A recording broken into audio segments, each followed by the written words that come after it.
چوڑیاں اس کی کمزوری تھی، وہ بچپن سے ہی چوڑیوں کی دیوانی تھی، اس لیے اس نے سب سے کہا تھا کہ ہر سال اس کی سالگرہ والے دن اسے جو بھی تحفہ دینا چاہے وہ بس کانچ کی چوڑیاں کا ہی دے۔ 100 لوگوں کی تو الماریوں کپڑوں سے بھری ہوتی، مگر اس پاگل دوشیزہ کی الماری بلکہ کمرہ رنگ برنگی چوڑیوں سے بھرا تھا۔ بچپن سے لے کر آج تک اس نے جو بھی اپنے لیے لیا وہ بس چوڑیاں ہی لیں۔ جب کوئی اس کے لیے چوڑیاں لاتا تو وہ دن اس کے لیے عید کا دن ہوتا۔ ہر کلر کی، ہر رنگ کی اس کے پاس چوڑیاں ہوتی، بلکہ یوں کہا جائے تو اس کو عشق تھا تو بس کانچ کی چوڑیوں سے۔ وہ خود بھی بہت خوبصورت اور نازک تھی۔ شیال ملک گھر میں ساری رونق، ساری خوشیاں بس شیال ملک کے ہی دم سے تھی، اور ہوتی بھی کیوں نہیں، وہ برسوں مانگی دعاؤں کا ثمر تھا۔ کتنے سال ملک ظفر اقبال کے ہاں اولاد نہیں تھی، وہ 100 زیارت کا صلہ تھی۔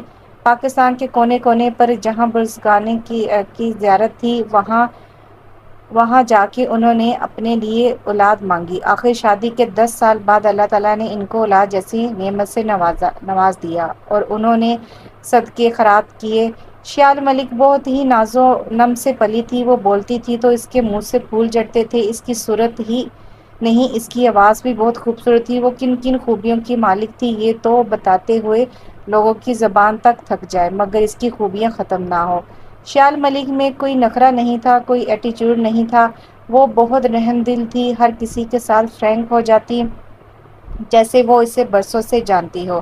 گھر میں نوکروں کے ساتھ بھی بہت ادب سے بات کرتی تھی، بس ہر ایک کی جان تھی شیال ملک، اس لیے اگر گھر کے نوکر بھی اگر اس کے لیے کوئی معمولی سی بھی چوڑیاں لاتے تو وہ کھل اٹھتی تھی۔ مگر ایک ماہ سے اس کے ساتھ بہت ہی عجیب ہو رہا تھا۔ وہ روز جب صبح سویرے اٹھتی تو ایک گلاب کا پھول اور کانچ کی معمولی سی چوڑیاں اس کے کمرے میں موجود ہوتی۔ اس نے سب سے پوچھا مگر ہر ایک نے لا علمی کا اظہار کیا۔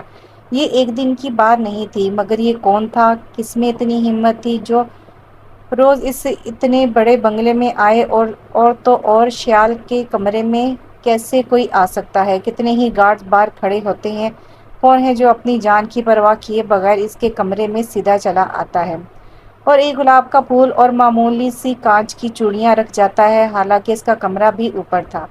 آج اس نے بس یہ سوچ لیا تھا کہ آج یہ ساری رات جاگے گی اور اس دیوانی کو پکڑے گی جسے اپنی جان پیاری نہیں بس اس کی چوڑیاں تھیں۔ مگر ابھی 10 ہی بجے تھے تو اس کی آنکھیں بند ہونے لگی تھیں۔ وہ اٹھی اور اس نے پانی کے ٹھنڈے چھینٹے مارے اور پہلے موبائل پر لگی رہی، پھر دوستوں سے باتیں کرتی رہی، پھر گیم کھیلنے لگی، مگر ابھی تک کوئی بھی نہیں آیا تھا۔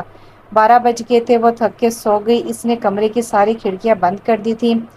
صبح جب آنکھ کھلی تو چوڑیوں کے ساتھ ایک کاغذ کا ٹکڑا بھی تھا جس پر ایک سادہ سا مگر زبردست شعر تھا: کاش میں تیرے حسین ہاتھ کا کنگن ہوتا، کچھ تو نہیں تو یہی بے نام سا بندھن ہوتا، کاش میں تیرے حسین ہاتھ کا کنگن ہوتا۔ اس کے بعد نیچے لکھا تھا: مجھے کھوجنا مت، میں بے نام سا عاشق ہوں۔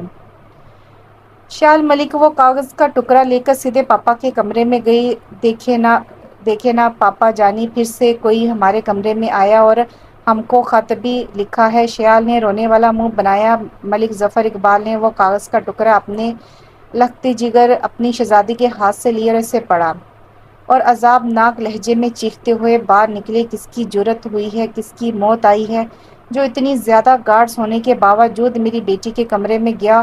وہ بار گارڈز پر چلا رہا تھا: نااہل ہو تم سب کے سب، کہاں جا کے مر گئے تھے؟ مفت کی روٹیاں ہی بس توڑتے ہو کیا تم سب کے ہوتے ہوئے؟ کون ہے جو میری بچی کے کمرے میں گیا؟ اگر میری بیٹی کو ذرا بھی کچھ ہوا تو میں تم سب کو زندہ دفن کر دوں گا۔ گارڈز کی اور نفرت بڑھا لوں، جتنے رکھ سکتے ہو رکھو، بنگلے کے چاروں طرف اپنے بندے چھوڑ دو، مجھے یہ بندہ ہر قیمت پر چاہیے، ہر قیمت پر، سمجھ گئے؟ ملک ظفر اپنے مینیج پر برس رہا تھا جس نے سب گارڈز کی، گھر کی سب نوکروں کی بھاگ دوڑ سنبھال رکھی تھی۔ ایک ہی دن میں مینیجر نے 100 گارڈز اور بنگلے کے چاروں طرف تعینات کر دیے۔ گھر کے اندر کے نوکروں کو بھی الرٹ کر دیا گیا کہ آج رات نہ بنگلے کے باہر نہ بنگلے کے اندر کوئی نہیں سوئے گا۔ مجھے تو ہر حال میں وہ بندہ چاہیے جو اوپر کے پوشن میں بھی پہنچ جاتا ہے۔ شیال ملک بہت ڈر سی گئی تھی، اگرچہ کہ وہ چوڑیوں کی دیوانی ہے، مگر یہ کون ہے جو چپکے سے اس کمرے میں آ جاتا تھا۔ ماما جانی ہم کو بہت ڈر لگتا ہے، آج ہم اپنے کمرے میں نہیں سوئیں گے، ہم آپ کے کمرے میں سوئیں گے آج۔ اور میں صدقے میں قربان، میری جان ہم ہیں نا میرے بچے، ڈرنے کی کوئی ضرورت نہیں ہے۔ پاپا جانی دیکھنا نہ آج رات میں اس بندے کو پکڑ لیں گے۔ شیال کے پاپا کمرے میں آئے، شیال اٹھ کر پاپا سے لپٹ گئی۔ پاپا جانی ہم اپنے کمرے میں نہیں رہیں گے، ہم یہاں آپ کے کمرے میں سوئیں گے۔ میرے جگر کا ٹکڑا، جہاں میرے بچے کا دل کرے وہاں میرا بچہ سوئے۔ چلو آج آپ اپنی ماما کے ساتھ سو جائیں، میں دیکھتا ہوں کس کی ہمت ہے جو میرے بچے کے کمرے میں آتا ہے۔ آج میں آپ کے کمرے میں ہوں گا، دیکھنا پکڑ کر ایسی سزا دوں گا کہ ایسی سزا دیں گے نا کہ اس کی کہیں نسلیں یاد رکھیں گے۔ نہیں پاپا جانی، وہ میرے لیے چوڑیاں بھی تو لاتے ہیں، آپ ان چور کو زیادہ سزا نہ دیجیے گا۔ اس کے پاپا اور ماما شیال کی معصومیت پر ہنسنے لگے۔ بہت ہی معصوم تھی شیال، وہ کسی کو دکھی نہیں دے سکتی تھی۔ اگر اس کے پاپا ماما گھر کے نوکروں سے بھی اونچی آواز میں بات کرتے تو شیال ملک کو بہت برا لگتا۔ گھر کے سارے نوکروں سے اس کی دوستی تھی، اسکول سے کالج اس کے ساتھ 10 گارڈز ہوتے۔ اس کے پاپا آج شیال ملک کے کمرے میں چلے گئے تھے، وہ شیال کا کمرہ دیکھ کر مسکرانے لگے۔ کمرہ تھا کہ یہاں چوڑی شاپ تھی، دنیا بھر کی کانچ کی چوڑیاں شیال کے پاس تھی۔ اسے نہ تو کوئی سونے کے کنگن چاہیے تھے نہ ہیرے کے، بس اسے تو صرف کانچ کی چوڑیاں چاہیے تھی۔ رات میں سب گارڈز الرٹ ہو گئے تھے، پورے بنگلے میں کیمرے فٹ تھے۔ وہ کون ہے، کیسا ہے، کہاں سے آتا ہے، یہ سب ان کیمروں میں آ جائے گا۔ ملک ظفر بھی ساری رات جاگتا رہا تاکہ شیال کے کمرے میں آنے والے کو رنگے ہاتھوں پکڑا جائے، مگر آدھی رات سے بھی زیادہ رات گزر گئی تھی، ابھی تک کوئی نہیں آیا تھا۔ ملک ظفر صبح ہونے تک جاگتا رہا، اپنی بچی کی سیفٹی وہ ہر حال میں چاہتا تھا۔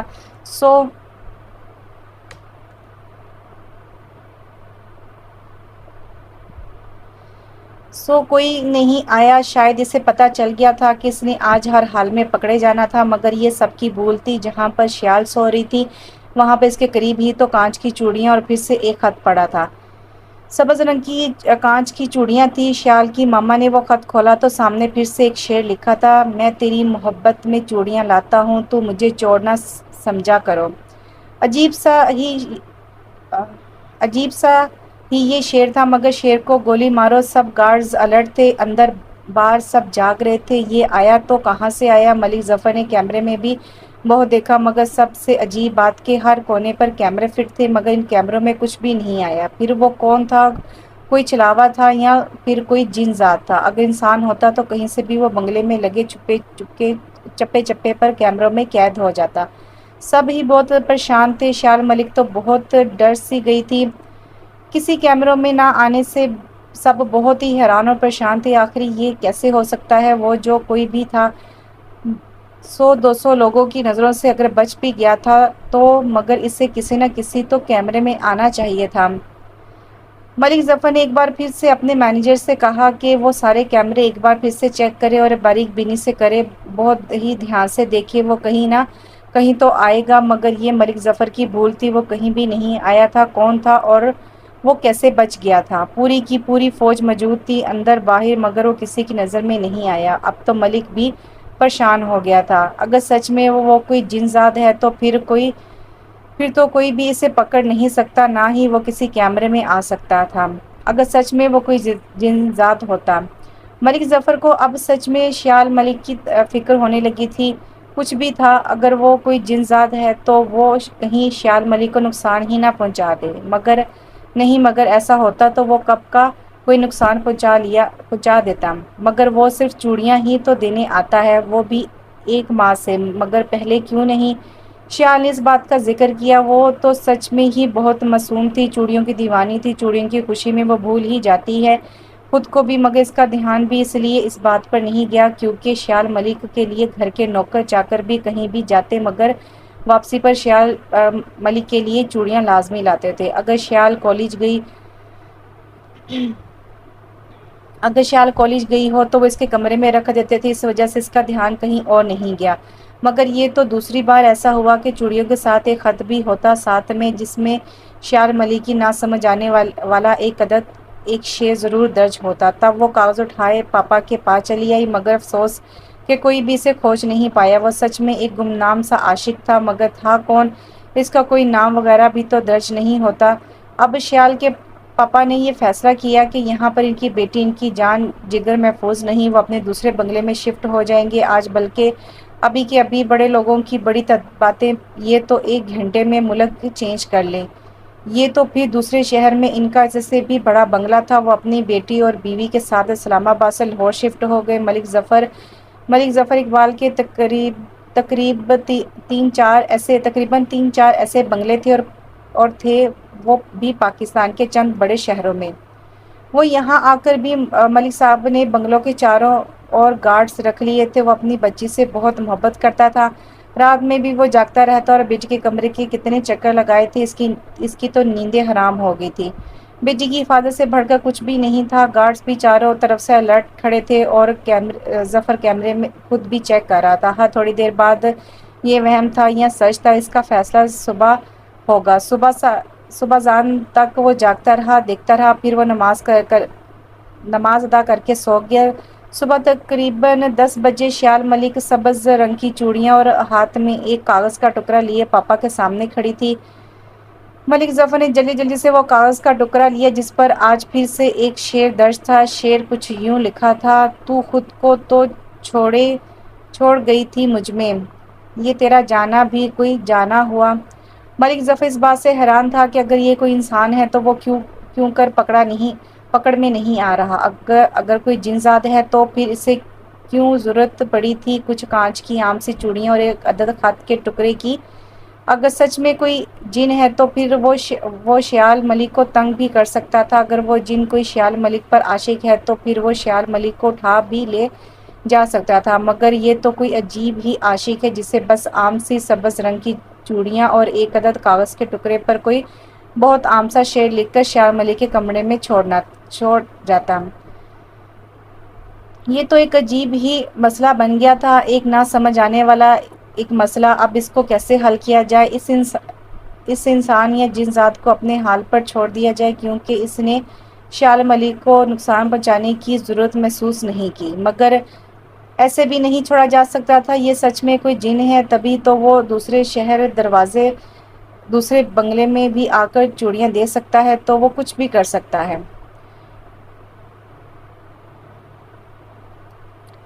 مینیجر، جو ملک ظفر اقبال کا ایک بہت پرانا وفادار تھا، اس نے کہا کہ ملک صاحب، یوں پریشان ہونے سے کچھ نہیں ہوتا۔ ہم سب کو اتنا تو اندازہ ہو گیا ہے کہ وہ جو کوئی بھی ہے وہ ہماری بیٹی کو نقصان پہنچانے کی سوچے گا بھی نہیں۔ بس وہ جو کوئی بھی ہے بس چوڑیاں ہی تو دینے آتا ہے اور چوڑیاں دے کر واپس چلا جاتا ہے۔ اس نے کبھی شیال بٹیا سے کبھی بات نہیں کی اور نہ ہی کبھی سامنے آیا۔ بس وہ شیال بیٹی کی دیوانگی سے واقف ہے کہ شیال بیٹی کو چوڑیاں کس قدر اچھی لگتی ہیں، اس لیے جو کوئی بھی ہے بس چوڑیاں دینے آتا ہے اور چلا جاتا ہے۔ ملک صاحب، ایک نہ ایک دن وہ ضرور سامنے آئے گا، بس اب ہم انتظار ہی کر سکتے ہیں۔ وہ سب تو ٹھیک ہے گل خان، مگر ہم اس معاملے کی تہہ تک پہنچنا چاہتے ہیں۔ وہ جو کوئی بھی ہے سامنے تو آئے ایک بار، ملک ظفر نے گل خان سے کہا۔ فکر کی بات نہیں ملک صاحب، آپ نے دیکھا نہیں کہ شیال بیٹی نے بتایا کہ 1 ماہ ہو گیا ہے اس کے کمرے میں چوڑیاں اور پھول رکھتے ہوئے۔ اب وہ پھول کی جگہ پر ایک شعر لکھ کر چھوڑ جاتا ہے۔ یہی تو گل خان، یہی تو غلط بات ہے۔ اگر خالی چوڑیوں کی حد تک ہوتا تو صحیح تھا، مگر اس نے میری بچی کے جذبات سے ہی کھیلنا شروع کر دیا ہے۔ تم اچھی طرح جانتے ہو شیال تو اتنی معصوم ہے کہ اسے تو ایسی باتوں کی سمجھ تک نہیں آتی۔ پھر وہ جو کوئی بھی ہے یوں اس طرح کے شعر لکھ کر صحیح نہیں کر رہا۔ ہم ایسے چپ بھی نہیں بیٹھ سکتے گل خان، اب یہ سارا معاملہ تم پر چھوڑتا ہوں، کیونکہ مجھے ایک بہت ہی انتہائی میٹنگ کے سلسلے میں 1-2 ماہ کے لیے UK جانا ہوگا۔ میری کل کی ٹکٹ بک کروا لو، میرا جانا بھی بہت ضروری ہے، مگر یہ معاملہ بھی ضروری ہے۔ میں اسے تمہارے حوالے کرتا ہوں، میری واپسی تک تم اسے ہینڈل کرو گے اور مجھے پل پل کی خبر دو گے؟ جی ملک صاحب، آپ بالکل بھی فکر نہ کریں، میں سنبھال لوں گا اور آپ کو پل پل کی خبر کی رپورٹ کروں گا۔ اس کے بعد ظفر ملک شیال کے کمرے میں گیا۔ کیا ہو رہا ہے مائی پرنسس؟ شیال اٹھ کر پاپا کے گلے لگ گئی۔ کچھ نہیں پاپا جانے، ہم یہ چوڑیاں دیکھ رہے تھے جو کل رات کو وہ چور بھائی صاحب چھوڑ گئے ہیں۔ کتنی خوبصورت ہے نا پاپا جانی؟ شیال نے وہ چوڑیاں اٹھا کر پاپا کو دکھائی۔ ملک ظفر اپنی بیٹی کی معصومیت پر ہنسنے لگے اور شیال سے کہا، بیٹا تم کو اس چور بھائی صاحب سے ڈر نہیں لگتا؟ ظفر نے شیال کی طرف دیکھ کر کہا، نہیں پاپا جانی، پہلے 2 دن لگا تھا مگر اب نہیں۔ ماما جانی نے کہا ہے کہ وہ میرا بھائی ہے اور میرے لیے چوڑیاں لاتا ہے، مجھے اس سے بالکل بھی نہیں ڈرنا چاہیے۔ پاپا جانی، کیا سچ میں مجھے نہیں ڈرنا چاہیے؟ وہ تو اچھا ہے نا، میرے لیے روز چوڑیاں بھی لاتا ہے، پھر مجھے ڈرنا نہیں چاہیے؟ جی بالکل، میری شہزادی کیوں ڈرے گی بھلا، وہ تو بہت بہادر ہے اور بہادر بچے تھوڑی نہ ڈرتے ہیں۔ اگر سامنے بھی آ جائے تو ڈریے گا مت، بات کیجیے گا، وہ کون ہے، کہاں سے ہے، کیا چاہتا ہے؟ میں تو میٹنگ کے سلسلے میں جا رہا ہوں، آپ کو ڈر تو نہیں لگے گا نا؟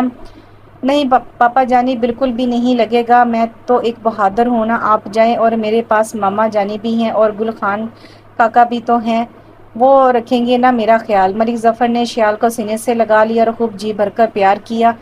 وہ نہیں جانا چاہتا تھا مگر کیا کرتا، میٹنگ بھی بہت ہی ضروری تھی۔ پہلے جب ہوتی تو گل خان کو بھیج دیا کرتا تھا، یوں چھوٹی موٹی میٹنگ تو گل خان ہینڈل کر لیتا تھا، مگر یہ کوئی کروڑوں کی بزنس ڈیل تھی جو ملک ظفر کا جانا بہت ہی ضروری ہو گیا تھا، وہ بھی اس وقت جب اس کی بیٹی کو اس کی بہت ضرورت تھی۔ وہ سب کچھ گل خان کاکا کے حوالے کر کے صبح کی فلائٹ سے نکل گیا۔ شیال ملک کالج چلی گئی، گل خان کاکا خود شیال ملک کے ساتھ گئے تھے اور واپس بھی خود لے کر آئے تھے۔ وہ کھانا وغیرہ کھا کے کچھ دیر ماما کے پاس بیٹھی اور پھر وہ چوڑی کمرے میں آ گئی۔ وہ رنگین چوڑیاں دیکھ دیکھ کر بہت ہی خوش ہوتی تھی۔ کل رات جو چوڑیاں چور دیوانہ لے کر آیا تھا، شیال ملک انہی چوڑیوں کو دیکھ رہی تھی، بار بار کبھی ایک ہاتھ میں لیتی تو کبھی دوسرے ہاتھ میں لے کر چیک کرتی۔ سبز رنگ کی چوڑیاں ہوتی تھیں، وہ سوچنے لگی کہ وہ سبز رنگ ہی کیوں لاتے ہیں، لگتا ہے چور کو گرین کلر بہت پسند تھا۔ رات میں گل خان سارے گارڈز کو الرٹ کر دیا تھا کہ وہ بہت ہی دھیان سے رہے گا، چاروں طرف دھیان ہونا چاہیے، کس طرف سے کون آتا ہے کیا پتا آج آئے یا نہ آئے، پھر آئے۔ شیال رات کا کھانا کھا کر اپنے کمرے میں آئی اور پاپا سے بات کرنے لگی۔ کافی دیر باپ بیٹی بات کرتے رہے، پھر 10 بجے تک شیال نے سونے کی تیاری کی، وہ کپڑے چینج کر کے سو گئی۔ رات تقریباً 1-2 کا وقت ہوگا، شیال کی آنکھ کچھ چیز گرنے کی وجہ سے کھل گئی۔ اس نے لائٹ جلائی اور دیکھا اس کی سائڈ ٹیبل پر ہرے رنگ کی چوڑیاں اور ایک کاغذ پڑا ہوا تھا۔ شیال نے وہ جلدی سے کاغذ اٹھا کر کھولا تو وہی ایک شعر درج تھا، مگر شعر کے نیچے بھی کچھ لکھا تھا۔ شیال نے بڑی اونچی آواز سے اگر ڈر نہ لگے آپ کو تو میں حاضر ہو جاؤں، مگر پکارے گی جب آپ مجھے اونچی آواز میں یہ کہہ کر کہ اے آدمزاد سامنے آؤ میرے، میں دیکھنا چاہتی ہوں وہ دیوانہ کون ہے۔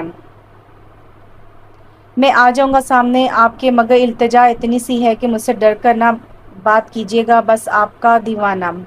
شیال نے وہ خط بار بار پڑھا۔ پہلے اس نے سوچا کہ ماما کو جا کے دکھا دے، مگر پھر پاپا کی بات یاد آ گئی کہ اسے ڈرنا نہیں ہے، بات کرنی ہے، جاننا ہے کہ وہ کون ہے۔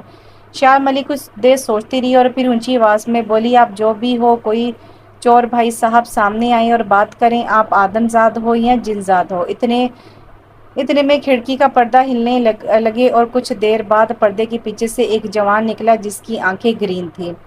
شیال ملک حیرانگی کے ساتھ اس نوجوان کو دیکھنے لگی۔ اس نے اپنی پوری زندگی میں کوئی ایسا لڑکا نہیں دیکھا تھا، اگر کوئی اور لڑکی ہوتی تو وہ پہلی ہی نظر میں دیوانی ہو جاتی، مگر یہ تو شیال ملک تھی، بس صرف چوڑیوں کی دیوانی، اس سے اور کسی سے کوئی مطلب نہیں تھا۔ سادگی اور معصومیت اس پر آ کر ختم ہو جاتی تھی، کیونکہ وہ تو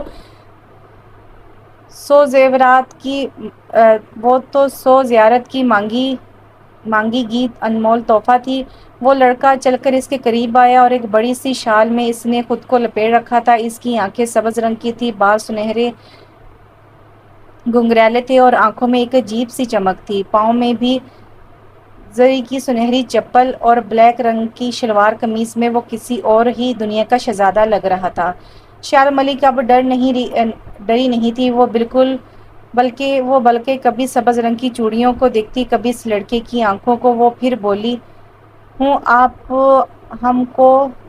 اب ہم کو سمجھ آیا آپ سبز رنگ کی ہی کیوں چوڑیاں لاتے ہیں، کیونکہ آپ کی آنکھیں سبز رنگ کی ہیں، اس لیے آپ چوڑیاں بھی گرین ہی لاتے ہیں۔ اچھا آپ کو پسند ہے؟ وہ لڑکا شیال کے پاس آیا۔ بہت بہت زیادہ پسند ہے، مگر چور صاحب بھائی آپ یہ چوڑیاں مجھے ایسے چوری چھپے کیوں کر دیتے ہیں؟ آپ سامنے سے بھی تو دے سکتے تھے، دے سکتے تھے نا، یوں اس طرح سے کیوں؟ ایسے تو پاپا آپ کو پکڑ کے سزا بھی دے سکتے ہیں، آپ سیدھے طریقے سے بھی تو ہم کو چوڑیاں لا کر دے سکتے ہیں، شیال ملک بہت ہی معصومیت سے بولی۔ اس پر وہ لڑکا ہنسنے لگا، آپ کے پاپا مجھے نہیں پکڑ سکتے ہیں، کبھی نہیں پکڑ سکتے مجھے۔ کیوں آپ کوئی جن ہو؟ آپ ایسے کیسے میرے کمرے میں آ جاتے ہیں، اور آپ کیمرے میں بھی کیوں نہیں آتے؟ وہ مجھے لگتا ہے ایسا کہ آپ سچ مچ میں کوئی جن ہو۔ وہ مسکراتے ہوئے بولا، نہیں میں جن نہیں ہوں، میں ایک عام سا لڑکا ہوں، بس سب کی نظروں سے بچ کر صرف آپ کو چوڑیاں ہی تو دینے آتا ہوں، کیونکہ آپ کو چوڑیاں بچپن سے ہی بہت پسند ہے، اس لیے میں مگر آپ ہو کون اور آپ آتے کیسے ہو یہاں پر میرے کمرے میں؟ اور اندر باہر اتنے گارڈز ہیں کہ میں تو بس آ جاتا ہوں نا، پر مجھے بتائے نا آپ کو چوڑیاں کیسے لگتی ہیں جو میں لاتا ہوں؟ بہت ہی زبردست، مجھے تو بہت اچھی لگتی ہیں چوڑیاں، مگر آپ بتائیں نا آپ آتے کیسے ہیں؟ کیونکہ پاپا جانی نے مجھ سے کہا تھا کہ جب میری چور مطلب آپ سے بات ہو تو ہم کو ڈرنا نہیں ہے بلکہ آپ سے پوچھنا ہے کہ آپ آتے کیسے ہو۔ شیال ملک کے بچکانا سوال پر وہ ہنسنے لگا، سچ میں آپ بہت معصوم ہو شیال ملک، وہ لڑکا بولا۔ نہیں نہ، آپ مجھے بتائیں نا آپ جن ہو یا آدمزاد ہو؟ شیال نے پھر سے سوال کیا اس سبز آنکھوں والے لڑکے سے۔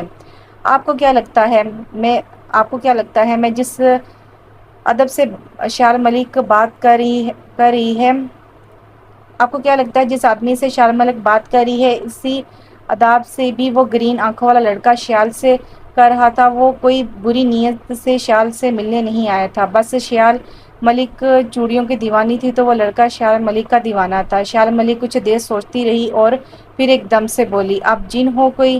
ہے نا، میں نے صحیح کہا نا؟ کیونکہ آپ ایسے کیسے آ سکتے ہو کیمروں سے بچ کر، گارڈ سے بچ کے؟ نہیں میں جن نہیں ہوں، میں آدم زاد ہوں، ایک انسان ہوں، اور اپنی جان کی پرواہ کیے بنا آپ کو صرف ہی چوڑیاں دینے آتا ہوں، کیونکہ جو مسکان آپ کے چہرے پر چوڑیاں لاتی ہیں اور کوئی چیز نہیں لا سکتی۔ آپ کو ڈر نہیں لگتا کیا؟ اگر آپ پکڑے گی اور آپ کو گولی لگ گئی تو آپ تو مر جائیں گے نا، اور پھر مجھے چوڑیاں کیسے دیں گے آپ؟ شیال ملک کا ہر سوال ہی بہت معصومانہ ہوتا تھا، وہ پھر سے مسکرانے لگا۔ شیال کے سوالات سے، یہ دیوانگی عشق ہے، یہ ہم کو کبھی مرنے نہیں دے گی۔ اس لڑکے نے ایک اشعار پڑھا جو شیال کو سمجھ میں نہیں آیا اور پھر ایک سوال کر ڈالا چور بھائی سے، یہ دیوانگی عشق کیا ہوتا ہے؟ شیال ملک بھی عجیب ہی تھی، چور بھی کہا، بھائی بھی بولا، اور اداب میں صاحب بھی بول دیا۔ وہ گرین آنکھوں والا شیال کی اس معصومیت پر ہی تو مر مٹا تھا، اور اس نے پھر سے ایک شعر پڑھا، یہ سادگی، یہ حسن کیا کہنا، یہ مٹھاس لہجہ کیا کہنا، تیری ہر ادا بے نیاز کیا کہنا، تجھ میں بسی ہے جان میری۔ شیال ملک نے نہ سمجھنے والے انداز میں بولی، پتہ نہیں، مجھے سمجھ نہیں آتی آپ کس لہجے سے بات کرتے ہیں، پلیز آپ سادہ سی لینگویج میں بات کریں نا۔ آپ کون ہو، کہاں سے آئے ہو؟ وہ لڑکا بولا، آپ کو چوڑیاں کتنی زیادہ اچھی لگتی ہیں، مجھے تو بہت بہت بہت زیادہ پسند ہے۔ شیال ملک نے چوڑیاں پھر سے اٹھا لی تھی اپنے ہاتھوں میں۔ جی جس طرح سے آپ کو چوڑیاں پسند ہیں نا، اسی طرح مجھے آپ پسند ہو، آپ چوڑیوں کی دیوانی ہو اور میں آپ کا دیوانہ ہوں، میں آپ کو بہت پسند کرتا ہوں، اس لیے میں آپ کے لیے چوڑیاں لاتا ہوں۔ وہ تو ٹھیک ہے، پر آپ بتاؤ نا آپ آتے کیسے ہو؟ میں نے پاپا کو بتانا ہے، وہ مجھ سے پوچھیں گے۔ نہیں میں نہیں بتاؤں گا، وہ مجھ سے پوچھیں گے، میں نہیں بتاؤں گا، جب کہ آپ کو میرے سے ایک وعدہ کرنا پڑے گا۔ جب آپ وعدہ کریں گی میں آپ کو سچ سچ بتاؤں گا کہ میں کون ہوں، کیسے آتا ہوں۔ کیسا وعدہ چاہتے ہو آپ؟ شیال ملک نے چوڑیاں نیچے رکھی، وہ لڑکا کچھ سوچتے ہوئے بولا کہ پہلے آپ وعدہ کرو کہ آپ کسی کو نہیں بتاؤ گے، ہماری اس ملاقات کا کسی سے ذکر نہیں کرو گی۔ میں آپ کے کمرے میں آپ سے ملنے آیا تھا، نہ پاپا سے نہ ماما سے، اس لڑکے نے شیال سے کہا۔ نہیں میں یہ وعدہ نہیں کر سکتی، یہ چیٹنگ ہے پاپا کے ساتھ۔ پاپا نے مجھے کہا کہ جب کبھی آپ سے چوڑیاں رکھنے آئے اور پھر میں آپ کو دیکھ لوں تو میں آپ سے ڈروں نہیں، میں آپ سے بات کروں اور آپ سے پوچھ لوں کہ آپ کون ہو اور آپ کہاں سے آتے ہو۔ شیال ملک نے انکار کر دیا۔ تو پھر ٹھیک ہے، میں آپ کو نہیں بتاؤں گا کہ میں کون ہوں، اور دیکھیے گا ایک رات چوڑیاں لاتے ہوئے میں پکڑا جاؤں گا، پھر آپ کے بابا مجھے مار دیں گے، یا پھر گارڈز میں سے کوئی مجھے گولی مار دے گا اور میرا خون آپ کے سر ہوگا، میں اپنا خون آپ کو کبھی معاف نہیں کروں گا۔ اچھا کیا سچ میں ایسا کرو گے آپ؟ شیال ملک کو لڑکا بلیک میل کرنے لگا۔ چلو پھر صحیح ہے، میں پاپا کو نہیں بتاؤں گی، آپ میرے کمرے میں آئے تھے اور ہماری بات ہوئی تھی۔ ڈیٹس گڈ گرلز، بہت اچھی بات ہے، آپ کسی سے ذکر نہ کیجیے گا، میں روز آؤں گا اور آپ کے لیے چوڑیاں لاؤں گا۔ اچھا اچھا نا، آپ تو بتائیں نا، آپ کون ہو؟ شیال ملک تھک کر بولی۔ 1 گھنٹہ گزر گیا تھا مگر ابھی تک اس نے اپنے بارے میں کچھ نہیں بتایا تھا، اور اوپر سے شیال کو بہت نیند بھی پھر سے آنے لگی تھی۔ اب بتائیں نا، آپ کون ہو؟ نام تک نہیں بتایا ابھی تک مجھے، اور میرا نام جانتے ہو آپ؟ میں ایک پٹھان ہوں اور آپ کو بچپن سے جانتا ہوں، بچپن سے آپ کو چوڑیوں سے عشق تھا۔ میں پہلے اس ملک میں نہیں تھا، میں دبئی تھا، اب بھی 1 ماہ ہی ہوا ہے مجھے آئے ہوئے۔ آپ کا شوق، آپ کی دیوانگی ویسے ہی ہے جیسے بچپن میں تھی۔ مجھے سسپینس بہت اچھا لگتا ہے، اس لیے میں عجیب طریقے سے آپ کے لیے چوڑیاں لاتا تھا۔ مجھے پتا ہے ایسے میری جان بھی جا سکتی ہے، مگر جو جان میں آپ پر ہار گیا وہ تو پرواہ نہیں مجھے۔ یہ جو باتیں کر رہا تھا یہ شیال ملک کی سمجھ میں بالکل نہیں آ رہی تھی، وہ سمجھنے کی بس کوشش کر رہی تھی۔ میرا نام میر ہادی ہے اور میں گل خان کا بیٹا ہوں۔ اور تیری گل خان کاکا کا بیٹا ہو؟ مجھے پہلے کیوں نہیں بتایا؟ شیال کو وہ بچپن یاد آ گیا جب میر ہادی شیال کے لیے چوڑیاں لاتا تھا، جہاں کہیں بھی جاتا تو وہاں سے لازمی لے کر آتا تھا، اور کبھی دونوں میں لڑائی جھگڑا ہوتا تو میر ہادی وہ چوڑیاں توڑ بھی دیتا تھا۔ آپ کب آئے ہو دبئی سے؟ شیال ملک خوش ہوتے ہوئے بولی۔ اور بولا نا، 1 ماہ ہو گیا ہے مجھے آئے ہوئے۔ میر ہادی پٹھانوں کی زبان میں بولا۔ مجھے کچھ یہ گرین آنکھیں یاد تو آئی تھی، مگر دیکھے نا، ہم آپ کو پہچان نہیں پائے۔ مگر ہادی، آپ تو کھل کر بھی سامنے آ سکتے تھے نا، تو پھر یہ چوری چھپے کیوں؟ آپ نے ہم سب کو بہت پریشان کیا۔ گل خان کاکا سب جانتے تھے کہ وہ آپ ہی ہو جو رات میں میرے لیے چوڑیاں رکھ جاتے ہو۔ شیال کو بہت حیرانگی ہوئی اس بات سے۔ ہاں نا، بابا کو ہم نے قسم دیا تھا کہ وہ میرا پورا ساتھ دیں گے، اس واسطے تو ہم کبھی کیمروں میں نہیں آیا، کیونکہ بابا جان پہلے ہی مجھے کیمروں سے کٹ کر دیتے تھے۔ وہ بھی بہت خفا تھے، مگر ہم نے بابا جان کو قسم دیا تھا کہ وہ نہیں بتائیں گے۔ وہ اندر آنے میں بھی ہماری بہت مدد کرتے تھے۔ مگر ہادی، یہ بات تو اچھی نہیں ہے نا، ہم تو حیران ہیں کہ گل خان کاکا نے بھی ہم کو کچھ نہیں بتایا۔ اب پاپا کو پتہ چلے گا تو وہ کیا سوچیں گے؟ آپ نے اچھا نہیں کیا۔ میر ہادی نے اپنے کان پکڑے۔ اچھا نا بابا، معاف کر دو نا یار، تم تو مجھے بچپن سے ہی جانتی ہو نا، میں بس ایسا ہی ہوں، جب تک کہ کچھ الگ نہ کروں چین ہی نہیں پڑتا مجھے۔ اچھا اب میں چلتا ہوں۔ ہادی دروازے سے باہر جانے لگا تو شیال نے ایسے پکارا، کیا کر رہے ہو؟ جہاں سے آئے ہو وہیں سے واپس جاؤ نا۔ ہادی نے مڑ کر دیکھا شیال کو اور پھر مسکرا کر بولا، اب اس کی ضرورت نہیں، 1 ماہ سے کھڑکی سے آ رہا ہوں، بس وہی کافی ہے۔ اس کے بعد دروازے سے غائب ہو گیا۔ شیال ملک نے ایک نظر ان سبز رنگ کی چوڑیوں کی طرف دیکھا جو ابھی تک اس کے ہاتھ میں پکڑی تھیں۔ شیال ملک نے ایک نظر ان سبز چوڑیوں کی طرف دیکھا جو ابھی تک اس کے ہاتھ میں پکڑی تھیں۔ اس نے چوڑیاں ہاتھ سے رکھی اور پھر لیٹ کر ہادی کے بارے میں سوچنے لگی۔ ہادی تو بچپن سے ہی ایسا تھا، کوئی نہ کوئی سسپینس تو اس کے دماغ میں چلتا رہتا تھا۔ وہ بچپن سے ہی عجیب و غریب حرکتیں کرتا تھا۔ بس ہادی کے بارے میں سوچتے سوچتے کب اس کی نیند آ گئی اسے پتہ ہی نہ چلا۔ صبح جب وہ جاگی تو وہ بھاگ کر اپنی ماما کے پاس گئی اور رات والا سارا واقعہ اپنی ماما کو سنا دیا۔ حرف بہ حرف اس کی ماما سن کر مسکرانے لگی۔ مجھے پتا ہے سب بیٹا، گل خان کاکا نے سب مجھے اور تمہارے پاپا کو جانے سے پہلے بتا دیا تھا، اور میں نے بھی خوب اس کے کان کھینچے ہیں۔ اس نے بھی خود بتایا تھا، وہ تمہارے کمرے میں بھی اجازت لے کر گیا تھا ہم سے، بس پہلے ظاہر نہیں کیا اور بعد میں گل خان کاکا کے ساتھ آ کر معافی مانگی اور تم کو بتانے سے بھی منع کر دیا تھا۔ ماما آپ بھی میر ہادی سے ملی ہوئی تھی؟ شیال ملک روٹھ گئی تھی اور ماما نے اسے بازو میں بھر لیا تھا۔ میرا بچہ، تم تو اچھے سے جانتی ہو نا میر ہادی کو کتنا ضدی ہے، کوئی نہیں سنتا وہ کسی کی بھی، بس اس نے ہم سب کو قسم دی تھی کہ ہم اس کا ساتھ دیں۔ بیٹا تم جانتی ہو نا کہ میر ہادی ہمارے لیے اتنا ہی اہم ہے جتنی تم ہو، وہ ہم اس کی کوئی بات ٹال نہیں سکتے۔ گل خان کاکا تمہارے پاپا کا مینیجر ہی نہیں، میرا بھائی بھی ہے، اور میر ہادی میرا بھتیجا ہے، بس اس نے ہم سب کو قسم دی تھی کہ ہم تم کو کچھ بھی نہ بتائے۔ وہ دیکھنا چاہتا تھا کہ تم اب بھی ویسی ہو، ڈرپوک سی، چوڑیوں کی دیوانی۔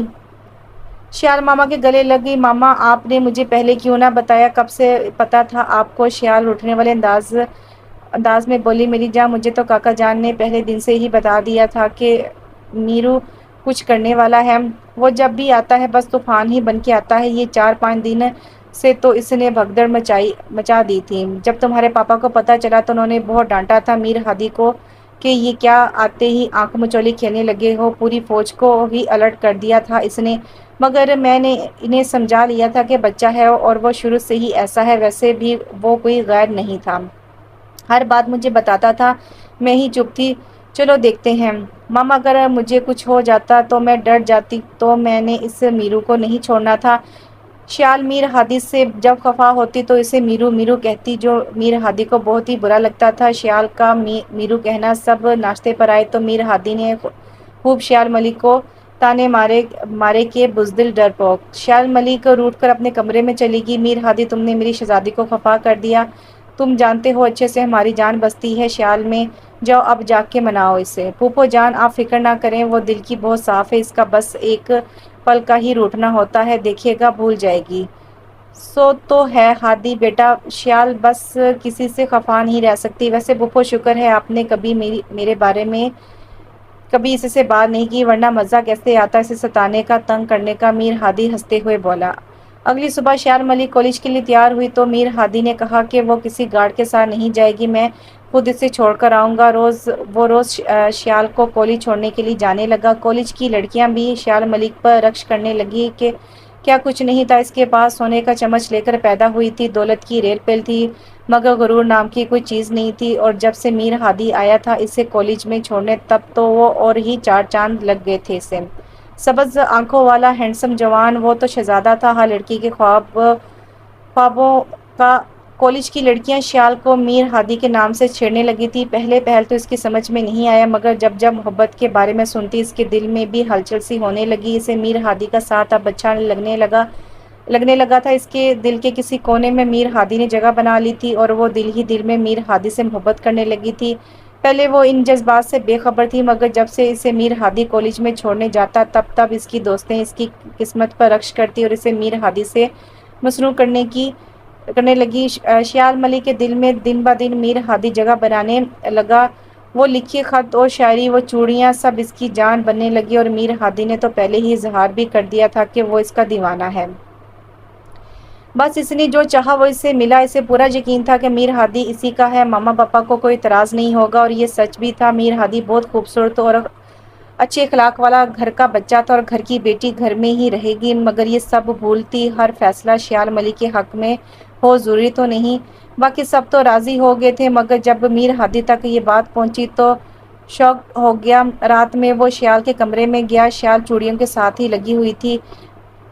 ہادی کو دیکھتے ہی وہ چوڑیاں چھوڑ کر کھڑی ہو گئی۔ میرو اندر آؤ نا، دروازے پر ہی کیوں کھڑے ہو گئے ہو؟ شیال نے میر ہادی سے بہت گہری سوچوں میں گم تھا۔ ہادی اندر آؤ نا، کیا بات ہے، کیوں خاموش ہو؟ شیال مجھے تم سے بہت ضروری بات کرنی ہے۔ ہادی اندر آ گیا۔ ہاں کہو نا، کیا بات ہے؟ شیال کا دل دھڑکنے لگا۔ شیال آپ کو پتہ ہے گھر میں کیا چل رہا ہے؟ میر ہادی نے شیال سے پوچھا، اور شیال سب جانتی تھی مگر انجان بن کر پوچھنے لگی، مجھے تو نہیں پتہ کیا چل رہا ہے۔ پھپھو اور بابا ہمارے رشتے کی بات کر رہے ہیں آپس میں، تو اس میں کیا ہے؟ شیال ملک لاپرواہی سے بولی۔ شیال میری بات کو پہلے غور سے سنو اور پھر سے سمجھو۔ شیال کو پکڑ کر صوفے پر بٹھایا ہادی نے۔ شیال حیران تھی۔ مجھے یہ شادی نہیں کرنی، میں کسی اور سے وعدہ کر چکا ہوں، میں کسی اور کا ہو چکا ہوں۔ شیال میں کسی اور سے محبت کرتا ہوں۔ قریب کوئی جیسے دھماکہ ہوا، شیال ملک کے کانوں میں جیسے کسی نے سیسا انڈیل دیا ہو۔ ایسا کیسے ہو سکتا ہے؟ وہ شاعری، وہ چوڑیاں، وہ اظہار محبت، وہ سب کیا تھا؟ شیال پر تو جیسے آسمان ہی ٹوٹ پڑا تھا۔ اگر کسی اور سے ہی کرنی تھی تو اس کے دل میں کیوں پیار جگایا، کیوں اسے محبت کے لفظ سے روشنا کروایا؟ وہ تو محبت کے معنی تک نہیں جانتی تھی، وہ تو محبت کی الف بے سے بھی واقف نہیں تھی۔ اس کی زندگی میں تو بس چوڑیاں ہی تھیں، مگر جب سے اسے ہادی سے محبت ہوئی تھی تب سے اس کی دیوانگی چوڑیوں سے کم پڑ گئی تھی۔ بس ہر جگہ اب تو میر ہادی ہی تھا۔ شیال تم سن رہی ہو نا میں کیا کہہ رہا ہوں؟ میں پھپھو سے بہت محبت کرتا ہوں، اور بچپن سے آج تک کبھی ان کی کوئی بات رد نہیں کی۔ میں نے اب جو کرنا ہے تم نے کرنا ہے۔ شیال ہم بچپن سے اچھے دوست تھے، بس تم میری دوستی کی لاج رکھو گی نا پلیز؟ تم خود اپنے ماما پاپا سے کہو گی کہ تم یہ شادی نہیں کرو گی پلیز؟ شیال میں اب کسی اور سے محبت کرتا ہوں۔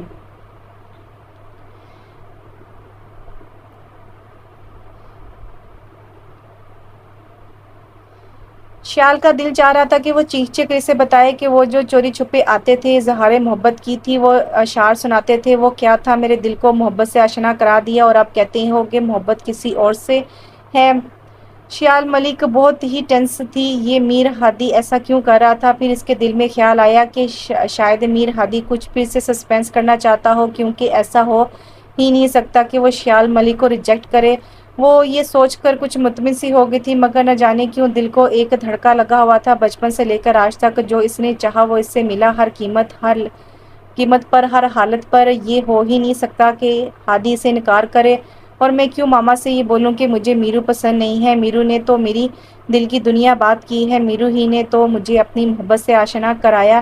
میں کیوں کر پیچھے ہٹوں؟ جب بات آگے چلی گئی تو میں انکار ہی نہیں کروں گی۔ اب جو کرنا مسٹر میر ہادی گل خان نے کرنا ہے۔ شیال ملک جو بہت ہی سادہ سی تھی، اب خود غرض بن کر سوچنے لگی تھی۔ رات کو پھر میر ہادی اس کے پاس آیا۔ شیال جو میں نے تم کو بولا ہے وہ تم کرو گی نا؟ پلیز دیکھو میری زندگی کا سوال ہے، مجھے بابا جان بہت ہی زیادہ فورس کر رہے ہیں۔ اس نے شیال کے چوڑیوں سے بھرے ہاتھ تھام لیے۔ ریڈ کلر کی چوڑیاں اس کی مہندی والے ہاتھوں پر بہت جچ رہی تھی۔ شیال کے دل میں عجیب سی ہلچل ہونے لگی۔ اس کا دل چاہا کہ یہ وقت یہیں ٹھہر جائے، بس رک جائے یہ لمحہ۔ بولو نا شیال، تم پھپھو جان سے بات کرو گی نا؟ جی کریں گے ہم، مگر آپ نے بتایا نہیں وہ کون ہے، کہاں ملی ہے؟ ہاں سوری، کرن نام ہے اس کا، میرے دوست دبئی میں تھی، میرے ساتھ دبئی میں تھی، ہم بہت زیادہ ساتھ رہے ہیں ہمارا، اور بہت زیادہ ساتھ رہا ہے ہمارا، اور ہم بہت ہی زیادہ محبت کرتے ہیں ایک دوسرے سے۔ میں نہیں رہ سکتا کرن کے بنا۔ شیال پلیز تم سنبھال لینا نا، مجھے پتا ہے جو پھپھو چاہے گی وہی بابا جان کریں گے، اور میں جو چاہوں گی وہی ماما جان کرے گی۔ شیال دل میں سوچتے ہوئے بولی۔ اس کے بعد اس موضوع پر پھر دونوں میں کبھی کوئی بات نہیں ہوئی۔ شیال کے پاپا بھی واپس آ گئے تھے اور کچھ بیمار سے رہنے لگے تھے۔ بس انہوں نے یہ فیصلہ کیا کہ شیال اپنی پڑھائی شادی کے بعد بھی جاری رکھ سکتی ہے، لہٰذا انہوں نے شیال کو بلایا اور کہا کہ ہادی اپنے گھر کا بچہ ہے، ہم اپنی بیٹی کو اپنی نظروں سے دور نہیں کر سکتے، اس لیے ہم سب نے مل کر فیصلہ کیا ہے کہ ہم تمہاری اور ہادی کی شادی کر دیتے ہیں۔ بیٹا آپ کا کیا فیصلہ ہے؟ شیال ملک کے پاپا نے شیال سے پوچھا۔ گل خان اور ہادی بھی کھڑے تھے۔ میر ہادی کو اس کے بابا گل خان نے واسطہ دے کر اسے شادی کے لیے راضی کیا تھا، اور اس لیے میر ہادی نے سب کچھ شیال پر چھوڑ دیا تھا۔ ہادی کو پتا تھا کہ جو شیال ملک کا فیصلہ ہوگا وہی پھپھا اور پھوپھی کا فیصلہ ہوگا۔ اگر شیال نے انکار کر دیا تو وہ کچھ نہیں کر سکتے تھے، اور ویسے بھی شیال ملک کو تو میر ہادی نے سب کچھ بتا دیا تھا اپنے بارے میں کہ وہ تو بابا کو انکار نہیں کر سکتا۔ بابا جان پھپھو سے بہت محبت کرتی تھی اور وہ پھپھو کی کوئی بھی بات ٹال نہیں سکتے تھے۔ سب بس شیال ملک کے جواب کا انتظار کر رہے تھے۔ بولو بیٹا، آپ جو فیصلہ کرو گے ہم ویسا ہی کریں گے، ہم آپ پر اپنی مرضی نہیں تھوپیں گے، جیسا ہماری شہزادی چاہے گی ہم ویسا کریں گے۔ ہادی گھر کا ہی بچہ ہے اور پاپا کا خیال ہے کہ بہت جلد دھوم دھام سے یہ شادی کرے، باقی آپ جو چاہیں جیسا چاہیں۔ سب نے شیال ملک کی طرف دیکھا۔ شیال دل ہی دل میں بہت خوش ہوئی، جیسا کہ ہادی سوچ رہا تھا کہ شیال انکار کر دے گی اور کوئی بات میر ہادی پر نہیں آئے گی، وہ اپنے بابا کی نظروں میں بھی ذلیل نہیں ہوگا، کیونکہ اگر وہ خود انکار کرتا تو اس کے بابا تو جیتے جی مر جاتے، کیونکہ وہ اتنے سالوں سے اس گھر کا نمک کھا رہے تھے، وہ نہیں چاہتے تھے کہ وہ اپنی بہن کی نظروں میں گر جائے۔ یہ سارا کچھ شیال کی ماما کا فیصلہ تھا۔ بولو نا بیٹا، آپ ہمارے اس فیصلے سے خوش ہو نا؟ ملک ظفر نے شیال ملک کے قریب آتے ہوئے کہا۔ شیال ملک نے ایک نظر میر ہادی کو دیکھا اور اس نے اسے اشارہ کیا کہ بول دو مجھے یہ شادی نہیں کرنی ہے۔ پھر شیال ملک نے سر جھکا کر کہا، ماما پاپا مجھے آپ کا یہ فیصلہ منظور ہے، میں میر ہادی سے شادی کرنے کے لیے تیار ہوں۔ شیال ملک نے بڑی معصومیت سے کہا اور پھر بھاگ کر اپنے کمرے میں چلی گئی۔ میر ہادی اس بات کے لیے تیار نہیں تھا، وہ تو جیسے کوئی دھماکہ گر گیا تھا۔ اس پر ہادی کو یہ توقع نہیں تھی کہ وہ ایسا بھی کرے گی۔ ملک ظفر نے میر ہادی کو گلے لگا لیا تھا۔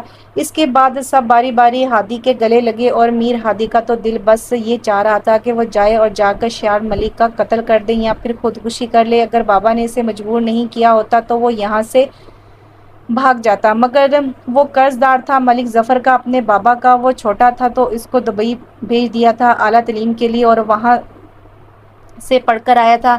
اسے پیسے کی کوئی کمی نہیں دی تھی انہوں نے، اور اب وہ سب کچھ اپنی بیٹی اور ہادی کے نام کرنا چاہتے تھے۔ یہ بنگلے، یہ فیکٹریز ان دونوں کا تھا سب کچھ، مگر میر ہادی اپنا دل دے بیٹھا تھا کرن کو، وہ کسی بھی قیمت پر کرن کو کھونا نہیں چاہتا تھا۔ ہادی کو شیال سے اس بات کی امید نہیں تھی، جو وہ کر گئی تھی اس سے یقین تھا کہ شیال وہ کرے گی جو میر ہادی چاہے گا، مگر یہ تو سب شیال نے الٹ کر دیا تھا۔ وہ غصے سے بھرا شیال کے کمرے میں گیا۔ شیال اپنی رنگ برنگی چوڑیوں میں بہت مگن تھی، اسے ہادی کے آنے کا بھی پتہ نہ چلا۔ ہادی نے غصے سے شیال کے بازو سے پکڑ کے اسے اپنی طرف موڑا اور اسی ہڑبڑائی میں شیال کے ہاتھ سے چوڑیاں گر کر ٹوٹ گئیں، جو شیال کو بہت برا لگا۔ اگر ہادی کی جگہ پر کوئی اور ہوتا تو نہ جانے شیال کیا کرتی، مگر یہ ہادی تھا، میر ہادی۔ شیال نے گھور کر ہادی کی طرف دیکھا۔ میرو، یہ کون سا طریقہ ہے بات کرنے کا؟ تم کو تمیز نہیں ہے؟ تمیز تم مجھے سکھاؤ گی؟ اب تمیز؟ اور جو تم باہر کر کے آئی ہو وہ کیا تھا سب؟ میں نے تم سے کیا کہا تھا؟ تمہاری سے چھوٹی سی سمجھ میں کچھ نہیں آیا؟ ہادی نے ابھی تک شیال کو بازو سے زور سے پکڑا ہوا تھا۔ میرو، مجھے چھوڑو، درد ہو رہی ہے میرے بازو۔ شیال نے اپنا بازو چھڑا لیا۔ میں نے وہ کیا جو مجھے کرنا چاہیے تھا۔ میں ماما پاپا کا مان ہوں اور انہوں نے کچھ سوچ کے ہی یہ فیصلہ کیا ہوگا، میں ان کا مان نہیں توڑ سکتی۔ تم چاہتے ہو کہ تم ماما پاپا اور گل کاکا کی نظروں میں مہان بن جاؤ اور میں ان کی نظروں میں گر جاؤں؟ کیوں؟ تم اتنی معصوم نہیں ہو ملک شیال جتنی بننے کی کوشش کرتی ہو۔ تم وہ نہیں ہو جو میں سمجھتا آیا تھا۔ چلو دیکھتے ہیں، یہ شادی تو میں کسی بھی صورت نہیں کروں گا۔ نو نیور۔ کبھی میر ہادی غصے سے باہر نکل گیا۔ دیکھتے ہیں کیسے نہیں کرتے۔ شیال دل ہی دل میں مسکرانے لگی۔ اس کے بعد دونوں میں کوئی بات نہیں ہوئی۔ میر ہادی نے اپنے بابا سے بات کی تو اس کے بابا نے بہت ہنگامہ کھڑا کر دیا۔ اس پر بھی میر ہادی نہیں مانا تو گل خان نے کہا کہ نکل جاؤ میری زندگی سے، تم بیٹے کہلانے کے بھی لائق نہیں ہو۔ آج کے بعد تم یہ سمجھ لو کہ تمہارا باپ مر گیا۔ گل خان کی اس بات پر میر ہادی تڑپ ہی تو گیا تھا۔ بابا جان ایسا نہ کہیں پلیز، میرا آپ کے سوا اور کوئی نہیں ہے۔ ماں باپ دونوں کا رشتہ آپ نے نبھایا ہے، اچھا صلہ دے رہے ہو میرے بچے، میری وفاؤں کا۔ میں نے کیا منہ لے کر اپنی بہن سے یہ کہوں گا کہ یہ رشتہ ہم نہیں کریں گے، کیونکہ میرا بیٹا جو ایک غیر لڑکی کی خاطر اپنی محبتیں، اپنے رشتے، خونی رشتے داؤ پر لگا رہا ہے۔ ساری زندگی میں نے اپنی بہن کا نمک کھایا ہے۔ یہی تو بابا جان، یہی بات تو میں آپ کو سمجھانے کی کوشش کر رہا ہوں۔ ساری زندگی آپ نے اپنی بہن کی غلامی کی ہے، اب آپ چاہتے ہیں کہ میں ساری زندگی اس کی بیٹی کی غلامی کروں، ہمیشہ جھک کر رہوں، وہ جیسے چوڑیوں کے علاوہ اور کوئی دنیا کی خبر نہیں ہے۔ جاؤ، چلے جاؤ، دور ہو جاؤ میری نظروں سے۔ آج تو پڑھ لکھ کر جوان ہو گیا ہے نا، مگر یہ بات مت بھولو ہادی کہ میں نے ساری زندگی اسی پیسے سے تمہاری کفالت کی ہے، اور میں نے محنت کی ہے، غلامی نہیں کی ہے، حق حلال کمایا ہے۔ اگر مجھے نوکری تو کرنی ہی تھی، کیا ہوا جو میں نے بہن کے گھر پر نوکری کر لی؟ تو کیا ہوا جو میں نے تمہاری ماں کے مرنے کے بعد دوسری شادی نہیں کی، اپنی جوانی ساری تجھ پہ لوٹا دی؟ میری بہن نے تو بہت اچھا کہا تھا کہ ہادی کو میں سنبھال لوں گی، پال لوں گی، آپ اپنا گھر بسا لیں۔ نہیں، مگر نہیں، میں نے تیرے لیے نہیں کی شادی، تجھے اچھا کھلایا پلایا، سب کچھ کیا۔ آج تو ایک لڑکی کی خاطر بھول جائے گا باپ کے رشتے کو، پھپھو کے رشتے کو؟ ٹھیک ہے میر ہادی، تم کو آخری فیصلہ کرنا ہوگا، دونوں رشتوں میں سے تجھے ایک رشتے کا انتخاب کرنا ہوگا، یا وہ لڑکی یا باپ۔ گل خان کے اس فیصلے پر میر ہادی کو بہت مجبور کر دیا تھا۔ آخر اس نے دل پر پتھر رکھ کر دونوں میں سے شیال کے حق میں فیصلہ کیا۔ وہ ہار گیا تھا اپنی محبت اور جیت گئی شیال کی محبت۔ غربت ہار گئی امیری کے بازار میں۔ بہت دھوم دھام سے شادی کی تیاریاں ہونے لگی۔ یہ شادی ایسی تھی جیسے پورے پاکستان میں کسی کی نہ ہوگی۔ ایک جشن کا سما تھا، مگر شیال ملک کے لیے میر ہادی کا تو دل اندر سے مر گیا تھا۔ کیا شادی کے بعد میر ہادی کی نظروں میں وہ مقام ہوگا؟ کیا وہ اسے وہ پیار دے پائے گا جو شیال ملک اپنے دل میں محسوس کری تھی؟ یہ شادی تھی شیال کی، مگر میر ہادی کے لیے ماتم تھا۔ بہت کوشش کے باوجود اپنے دل کو سمجھا نہیں پا رہا تھا۔ یہ ظالم محبت چیز ہی ایسی ہے، مٹا دیتی ہے انسان کو، اندر سے کھا جاتی ہے ایک دیمک کی طرح۔ بڑی دھوم دھام سے شیال ملک کی میر ہادی سے شادی ہوگی۔ ملک ظفر اقبال نے کوئی کسر نہیں چھوڑی تھی۔ شادی میں اپنی 2 فیکٹریاں، ایک میر ہادی اور ایک شیال کے نام کر دی۔ بڑے شہروں میں جو 2 سب سے بڑے بنگلے تھے وہ بھی شیال کے نام کر دیے تھے۔ کہتے ہیں نا کہ انسان اپنی اولاد کو دنیا کی ہر نعمت دے سکتا ہے مگر وہ نصیب نہیں دے سکتا۔ مگر ملک ظفر اقبال نے بھی بیٹی کے قدموں میں دولت کے انبار لگا دیے تھے مگر وہ خوشی بیٹی کے نصیب میں نہیں لکھ پایا جو وہ سوچ کر آئی تھی۔ محبت تو دلوں کا سودا نہیں ہے جو خریدا اور بیچا جا سکے، محبت تو محبت ہے، یہ تو دل سے نکلا ہوا ایک انمول جذبہ ہے، یہ محبت ہے اور محبت کبھی بکا نہیں کرتی۔ شیال ملک سوچ رہی تھی کہ وہ دنیا کی ہر چیز حاصل کر سکتی ہے اور ہوا بھی ایسا ہی، جو اس نے چاہا وہ پا لیا مگر نہیں پا سکی تو میر ہادی کو نہیں پا سکی۔ اس میں شیال ملک کا کوئی دوش بھی نہیں تھا، میر ہادی ہی نے تو اس کے دل میں وہ چاہت جگائی تھی، وہ محبت کا چراغ روشن کیا تھا۔ یہ تو انجان تھی، اسے تو پتہ تک نہیں تھا کہ محبت ہوتی کیا ہے، مگر میر ہادی کی وہ چوڑیاں، وہ شاعری، وہ پیار بھری باتیں اسے اچھی طرح لگ گئی تھی۔ ایک عام سی لڑکی ہی تو تھی، کوئی فرشتہ تو نہیں تھی نا کہ وہ ان جذبات سے غافل رہتی۔ وہ ایک جیتی جاگتی انسان تھی، کیوں کر محبت نہ جاگتی اس میں۔ وہ ساری رات میر ہادی کا انتظار کرتی رہی مگر میر ہادی کو نہیں آنا تھا تو وہ نہیں آیا۔ اس نے جا کے کرن سے نکاح کر لیا، پوری رات بیت گئی مگر ہادی نے ایک فون تک نہیں کیا۔ سب سمجھ رہے تھے کہ میر ہادی اپنے کمرے میں ہیں، ان کو کیوں کر پتہ چلتا کیوں نہ کہ میر ہادی نے پوری رسمیں نبھائی تھی۔ وہ کب کمرے سے نکل کر کرن کے پاس پہنچ گیا، کسی کو کچھ پتہ نہ لگنے دیا، بس شیال ملک انتظار کرتی رہ گئی۔ یہ عجیب بات ہوئی، صبح سب کے اٹھنے سے پہلے میر ہادی اپنے کمرے میں لوٹ آیا تھا۔ شیال ملک انتظار کرتے کرتے کہیں صبح ہی آنکھ لگ گئی تھی۔ اندر آتے ہی میر ہادی بدتمیزی سے بولا، اٹھ جائیں میڈم جی، صبح ہو گئی ہے اور یہ جوڑا عروسی اب اتار دیجیے اور خبردار جو کسی سے کوئی ذکر تک بھی کیا تو۔ شیال ملک میر ہادی کو بس یکٹک دیکھے گئی۔ کیا یہ وہی میر ہادی تھا جس نے سب سے پہلے اپنی محبت کا اظہار کیا تھا؟ شیال ملک کے دل میں وہ جذبات جگائے تھے، ورنہ تو شیال ملک کو لڑکوں کی کوئی کمی نہ تھی، مگر آج تک نہ تو اس نے کسی کو نظر بھر کے دیکھا تھا اور نہ ہی کوئی اس قسم کی کوئی چاہت جاگی تھی۔ اور ایک بات اور سنو، میں نے کرن سے نکاح کر لیا ہے اور میں رات بھر اس کے ساتھ تھا، وہ بیوی ہے اب میری۔ شیال ملک کی تو جیسے جان ہی کسی نکال دی تھی، اگر وہ بیوی تھی تو اس کی، تو پھر شیال کون تھی اس کی؟ شیال ایک بات وہ کون تھی اس کی؟ شیال ایک بات میری اور سن لو شیال ملک، کل سے مجھے اس کمرے میں یہ چوڑی بازار نہیں چاہیے، یہاں سے ایک ایک چوڑی اٹھا لو، آج سے تیری زندگی سے چوڑیوں کا کھیل ختم۔ اور ہاں، میر ہادی نے انگلی کھڑی کی، اگر میرے نکاح کا کسی سے ذکر تک بھی کیا تو میں کھڑے کھڑے تم کو طلاق دے دوں گا۔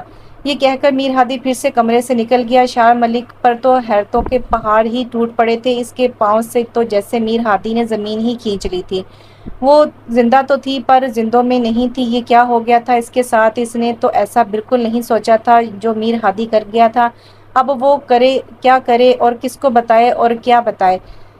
اس پر جو قیامت گزری تھی وہ نہیں چاہتی تھی کہ ماما پاپا کو پتہ چلے۔ وہ اٹھی اور عروسی جوڑا اتارا جو اب اس کو چبھنے لگا تھا۔ اس نے ایک نظر بھر کر ان چوڑیوں کی طرف دیکھا اور میر ہادی کی بات پر رونے لگی۔ کل سے مجھے یہ چوڑی بازار نہیں چاہیے، سمجھی تم؟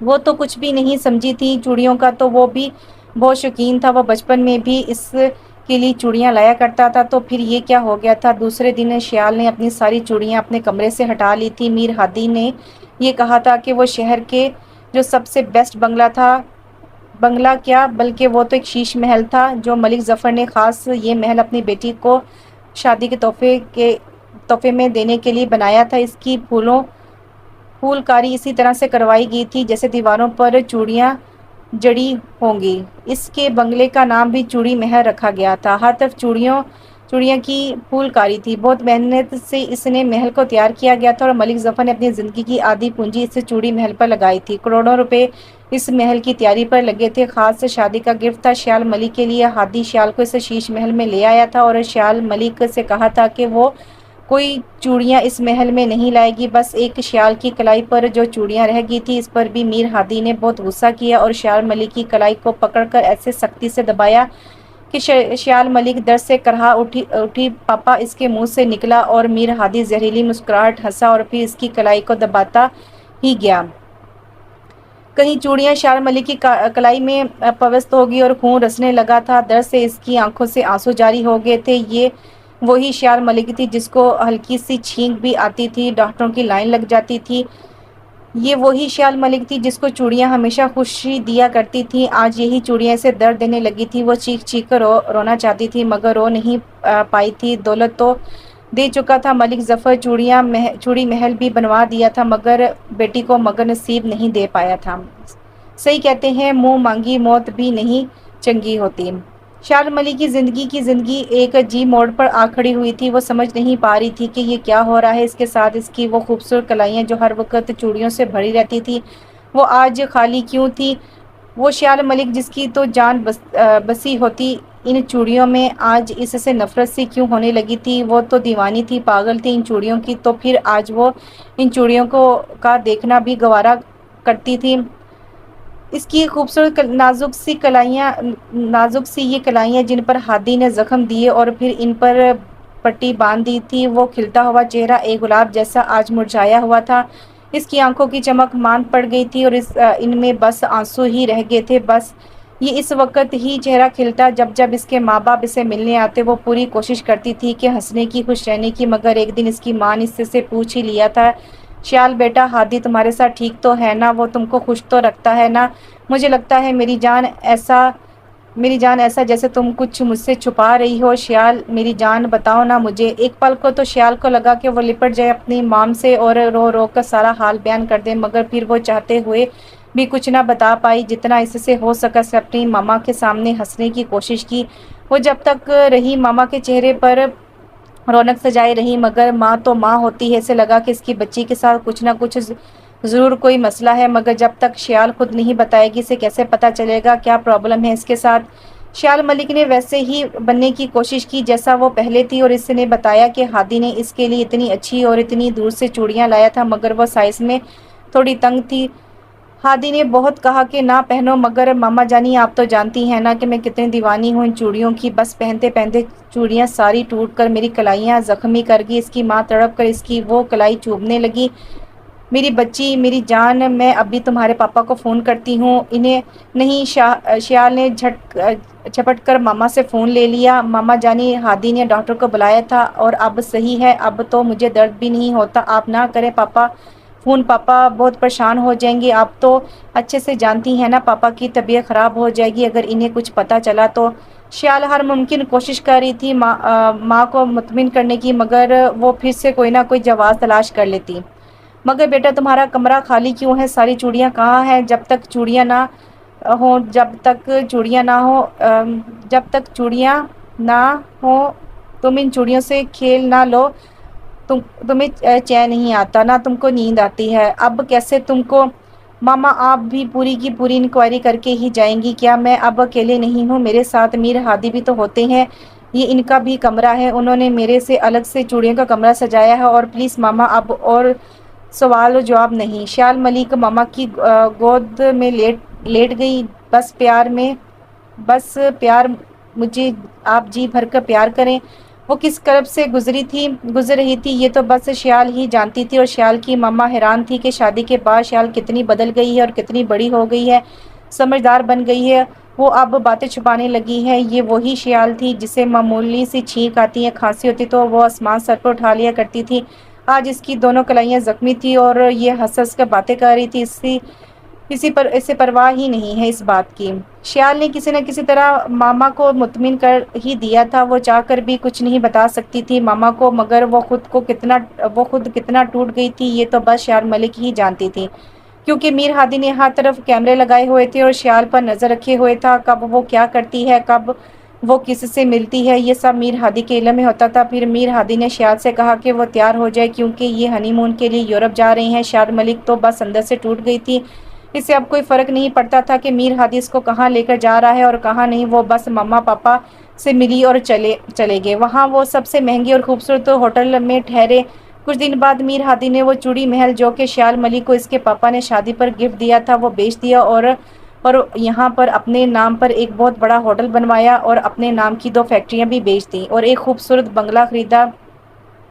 شیال تو بس جیسے جیسے میر ہادی بولتا وہ ویسے ہی کرتی جاتی۔ آج وہ شیال کو اپنے بنگلے میں لے کر آیا تھا اور شیال سے کہا کہ شیال تمہارے لیے یہاں پر اس نیو بنگلے میں بہت بڑا سرپرائز ہے، آج تم آج میں تم کو حیران کرنے والا ہوں۔ وہ کچھ نہ بولی، بس یک ٹک ہادی کو دیکھنے لگی۔ جب سے شادی ہوئی ہے میری تو خود زندگی ایک سرپرائز بن گئی ہے، اور ہادی تو ہر روز ایک نیا ہی زخم دیتا تھا۔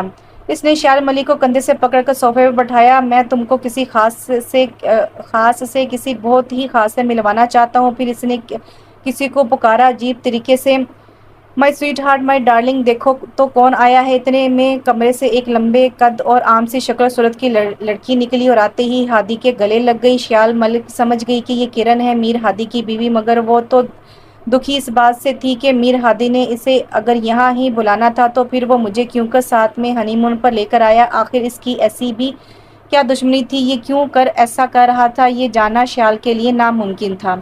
وہ لڑکی کرن جس کے لیے میر ہادی نے اس کا سب کچھ بیچ دیا تھا، اور یہاں پر جو کچھ بھی تھا یہ کرن اور میر ہادی کا تھا۔ یہ بس پڑی رہتی تھی اور میر ہادی کرن کے ساتھ بہت مست تھا۔ اب تو وہ گھر پر بھی پارٹیز کرنے لگا تھا۔ یہ شال ملک کو بہت برا لگتا تھا، شراب پی کر ڈانس کرتا تھا گائے لڑکیوں کے ساتھ اور کرن لڑکوں کے ساتھ۔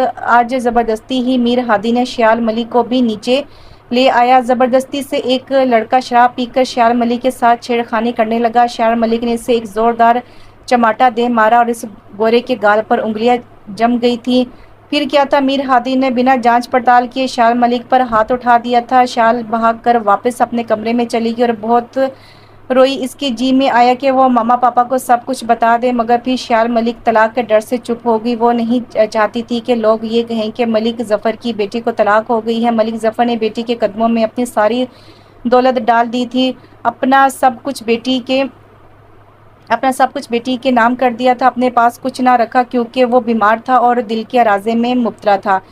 شال ملک نے انہیں سب بتا کر ایک دھچکا نہیں دینا چاہتی تھی۔ میر ہادی کرن کے ساتھ مل کر دولت لٹا رہا تھا دونوں ہاتھوں سے، اور شال ملک بالکل چپ تھی۔ ایسی خبریں نہ چھپ سکیں اور ملک ظفر تک ایک ایک بات پہنچ گئی، اور وہ سب سے بڑا دکھ اس کے لیے ثابت ہوا وہ ہی ہوا جس کا ڈر تھا۔ ملک ظفر کو ہارٹ اٹیک ہوا جو جان لیوا تھا، اور وہ اپنی بیٹی کو اس دنیا میں تنہا سسکنے کے لیے چھوڑ گیا۔ اس کی ماما بھی اپنے شوہر کی موت اور بیٹی کا دکھ نہ برداشت کر سکی، اور اس کی ماما پر فالج کا حملہ ہوا اور وہ بستر سے جا لگی۔ کل تک جو کروڑوں کے مالک تھے آج یہ روٹی کو بھی محتاج ہو گئے تھے۔ شال ملک اپنا سب کچھ میر ہادی کے نام کر چکی تھی، اس کے پاس کچھ بھی نہ بچا تھا۔ وہ واپس پاکستان لوٹ آئی اپنی ماما کے پاس۔ اب گل خان اور اس کی ماما ایک ساتھ رہتے تھے۔ گل خان نے ایک بار میر ہادی پر ہاتھ اٹھایا تو اس نے دھکے دے کر باپ کو نکال دیا۔ اسے اب کسی کی ضرورت نہیں تھی، وہ تو بس اس مقصد کے لیے ہی آیا تھا، اور وہ عیاشی کرنے لگا۔ اور شال ملک ایک دفتر میں نوکری کرنے لگی جس کے ان بڑے شہروں میں بڑے بنگلے تھے۔ آج یہ دھکے کھا رہی تھی۔ جو ہر ماہ ایک نیو برانڈڈ گاڑی لیتی تھی، آج یہ بس میں دھکے کھا رہی تھی۔ واہ نصیب، اڑنے پر آئے تو تخت سے بے تخت کر دے۔ آسمان سے اٹھا کر زمین پر پٹک دیا تھا اس کے نصیب نے۔ ماں باپ کی گھر دولت، دنیا کی رہل پہل اور شادی کے بعد تو نصیب ایسے بدلے کہ عرش سے فرش پر آ گئی تھی۔ ایک معمولی سے آفس میں معمولی سی جاب۔ ایک دن یہ آفس آئی تو کانچ کی سبز رنگ کی چوڑیاں اس کے ٹیبل پر پڑی تھی۔ اس نے حیران ہو کر ان چوڑیوں کی طرف دیکھا، اور پھر شال ملک نے وہ چوڑیاں جب دیکھی تو اس کی آنکھوں میں آنسو آ گئے۔ اس نے وہ چوڑیاں اٹھا کر زمین پر پٹک دی تھی۔ اب وہ کبھی زندگی بھر یہ چوڑیاں نہیں پہنے گی۔ اس سے ان چوڑیوں سے نفرت ہو چلی تھی، اور سبز رنگ تو بالکل بھی نہیں۔ اسے سبز رنگ نے اس کی زندگی برباد کر دی تھی۔ میر ہادی کی آنکھیں بھی تو گرین تھی، اور وہ گرین کلر کی ہی چوڑیاں لاتا تھا۔ آج شال ملک جو دیوانی تھی ان چوڑیوں کی پہننا تو دور کی بات یہ دیکھنا بھی نہیں چاہتی تھی۔ شال اٹھی اور تقریباً بھاگتی ہوئی آفس سے نکل گئی۔ سارے کولیگ حیران تھے کہ شال ملک کو آخر کیا ہوا۔ چوڑیاں زمین پر کچی پڑی تھی، اور اس کا دینے والا دشام احمد جو کہ شال کی معصومیت اور ایمانداری سے بہت خوش تھا۔ شال ملک نے کبھی کسی سے کوئی بات نہیں کی تھی، نہ کوئی دوست بنائے تھے۔ وہ چپ چاپ آتی، سر جھکا کر اپنا کام کرتی اور چلی جاتی۔ زندگی نے اس کے ساتھ وہ کھیل کھیلے تھے کہ وہ اندر سے مر گئی تھی۔ اس کی ہستی بستی زندگی تباہ ہو گئی تھی۔ اگر وہ انکار کر دیتی تو آج یہ نہ ہوتا، مگر اسے پتہ نہیں تھا کہ ہادی اس حد تک گر جائے گا اور اس کی زندگی میں آگ لگا دے گا، ایسی آگ جس میں وہ ساری زندگی جلتی۔ ساری زندگی جلتی رہے گی۔ آج اس آفس کا باس جس نے اسے سبز رنگ کی چوڑیاں دی تھی، ایک دفعہ وہ مارکیٹ گیا تھا تو وہاں پر اس نے شیال کو دیکھا تھا۔ وہ کانچ کی سبز رنگ کی چوڑیوں کو بہت غور سے دیکھ رہی تھی۔ اس کے باس دشام احمد نے وہ کرب نہیں دیکھا شیال ملک کی آنکھوں میں کہ وہ کس کرب سے گزر رہی تھی۔ بس دیکھا تو وہ چوڑیوں کو گھور کر دیکھنا، اس لیے دشام احمد نے وہ چوڑیاں جو یہ دیکھ رہی تھی لا کر اس کی ٹیبل پر رکھ دی تھی۔ مگر اسے سخت حیرانگی ہوئی جب شیال ملک نے وہ چوڑیاں زمین پر پٹک دی اور بھاگتی ہوئی آفس سے نکل گئی۔ اتنے سارے لوگ اسے دیکھتے رہے مگر اسے ان کی پرواہ نہیں تھی۔ وہ ٹوٹ چکی تھی اندر سے۔ اب یہ کون آ گیا تھا جس نے وہ چوڑیاں اس کے لیے خریدی اور اس کو اب ہرٹ کرنے کے سوا اور کچھ بھی نہ محسوس ہوا۔ وہ گھر آئی، بہت روئی تھی۔ گھر میں بھی کیا، 2 کمروں کا چھوٹا سا مکان تھا۔ وہ محلوں میں راج کرنے والی آج کہاں تھی؟ گل خان نے بھاگ کر جاتے ہوئے شیال ملک کو دیکھ لیا تھا۔ وہ اندر آیا، شیال ملک ہچکیوں میں رو رہی تھی۔ گل خان بہت پریشان ہوا۔ کیا ہوا میری بچی، کیا ہوا ہے؟ خان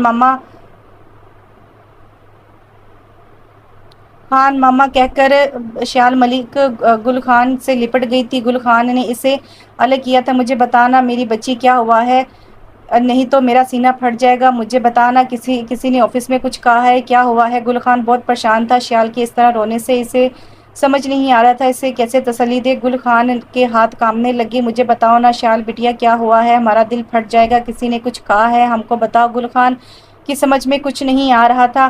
شیال ملک نے گل خان کی طبیعت بگڑتی دیکھی تو جلدی جلدی سے خود کو سنبھالا اور بھاگ کر پانی لائی۔ گل خان ماما، بس پاپا کی بہت یاد آ رہی تھی آج، میں پاپا کو بہت مس کر رہی ہوں۔ شیال روتے ہوئے بولی، ایسا کچھ نہیں ہوا ماما، آپ نہ پریشان ہو۔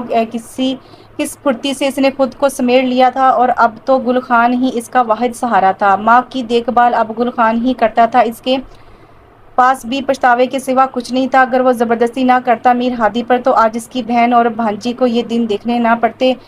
روڈ پر لا کھڑا کیا تھا میر ہادی نے ان کو۔ گل خان خود کچھ بھی کرنے کے قابل نہیں تھا، اس لیے شیال ملک جس نے دنیا نہیں دیکھی تھی، بسوں میں کیسے دھکے کھاتے ہیں، آفس میں کیسے خوار ہوتے ہیں، اسے کچھ بھی سمجھ نہ آیا۔ بس وہ دھکے کھانے اس کے مقدر میں تھے۔ میر ہادی کو اس کی زندگی میں آنا تھا اور اس کی پھولوں جیسی زندگی کو تباہ کرنا تھا۔ مگر اب یہ دشام احمد کیوں اس کی زندگی میں آنے کی کوشش کر رہا تھا؟ شیال ملک کے ماموں سے ملا اور اس کو بتایا کہ میں نے مارکیٹ میں اسے بہت پسندیدہ انداز میں چوڑیوں کو دیکھتے ہوئے پایا۔ مگر شیال ملک نے ایسا کیا، میں معافی مانگنے آیا ہوں کہ میں جان سکتا ہوں کہ مس شیال ملک نے نفرت سے کیوں چوڑیاں توڑ ڈالی تھیں۔ تب گل خان نے دشام کو سارا قصہ سنایا۔ گل خان کاکا کی آنکھیں آنسو سے بھر گئی تھیں۔ اس بچی کے ساتھ میرے بیٹے نے بہت ظلم کیا۔ اگر میں نے اپنے بیٹے کو نہیں مجبور کیا ہوتا تو آج میری بچی زندگی جی رہی ہوتی محلوں والی۔ گل خان رونے لگ گیا۔ شیال کی بے بسی پر دشام نے گل خان کو گلے سے لگا لیا۔ سب ٹھیک ہو جائے گا، اب آپ ہی ان کا سہارا ہو۔ اگر کوئی بھی بات ہو یا کسی بھی چیز کی ضرورت ہو تو مجھے اپنا بیٹا سمجھے، دنیا میں اچھے لوگ ابھی موجود ہیں، ایک دن انشاءاللہ سب صحیح ہوگا۔ دشام اٹھ کر چلا گیا۔ شام کو شیال واپس آئی تو گل خان نے اسے بتایا کہ سر دشام آئے تھے بیٹا، وہ پوچھ رہے تھے تمہارا۔ گل ماموں، کہیں آپ نے انہیں سب بتا تو نہیں دیا نا؟ ہاں میری بچی، میں نے کچھ بھی چھپا نہیں پایا۔ وہ مجھے ایک بھلا آدمی لگا تھا اس لیے میں نے سب بتا دیا۔ بہت برا کیا ماما، آپ کو نہیں بتانا چاہیے تھا۔ پہلی ملاقات میں آپ کو کیسے لگا کہ وہ ایک اچھا آدمی ہے؟ گھر کی بات تھی ماما، آپ نے باہر کے لوگوں سے کر دی۔ کیا لگتا ہے دشام سر ہمارا، کیوں آپ نے ان سے سب کچھ کہا؟ شیال بہت ناراض ہوئی۔ گل خان ماما پر اب میری کیا عزت ہوگی سر کی نظروں میں؟ آپ نے اپنے بیٹے۔ خبردار، گل خان چیخا، خبردار، آج کے بعد میرا بیٹا کہا تو وہ مر چکا ہے، ہمارے لیے نہیں ہے وہ میرا بیٹا۔ اچھا ماموں، نہیں کہوں گی، نہیں نام لوں گی میر ہادی کا، آپ بس ٹھیک ہو جائے۔ میر ہادی کا نام آتے ہی گل خان کی سانسیں اکھڑنے سی لگتی، وہ تو عیاشی مار رہا ہوگا اور یہاں میری بچی ایک ایک چیز کے لیے سسک رہی ہے۔ گل خان کو بیٹے کے نام سے بھی نفرت ہو گئی تھی اور دشام کو دن بدن شیال ملک اچھی لگنے لگی تھی۔ پھر کبھی اس نے شیال ملک سے کوئی بات نہیں کی، مگر گل خان سے وہ رابطے میں رہا اور گل خان سے کہا کہ شیال کو نہیں پتہ چلنا چاہیے کہ میں آپ سے ملتا ہوں۔ دشام ایک بہت ہی اچھا انسان تھا، وہ شیال ملک کی بہت عزت کرتا تھا۔ اس نے گل خان سے شیال ملک کا رشتہ مانگا اور گل خان نے کہا کہ شیال ملک کبھی نہیں مانے گی، وہ کبھی راضی نہیں ہوگی، مگر پھر بھی میں بات کروں گا۔ نہیں خان کاکا، آپ نے خالی بات ہی نہیں کرنی، منانا بھی ہے شیال کو۔ وہ بہت معصوم ہے، اسے زمانے کا پتہ نہیں، ابھی بس مقدر میں ٹھوکریں تھی سو اسے مل گئی۔ مگر خان کاکا، اب بس میں اس کا ہاتھ تھامنا چاہتا ہوں۔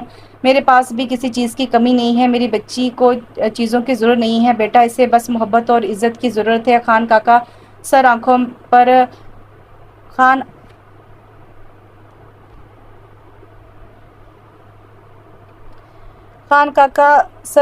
پر میں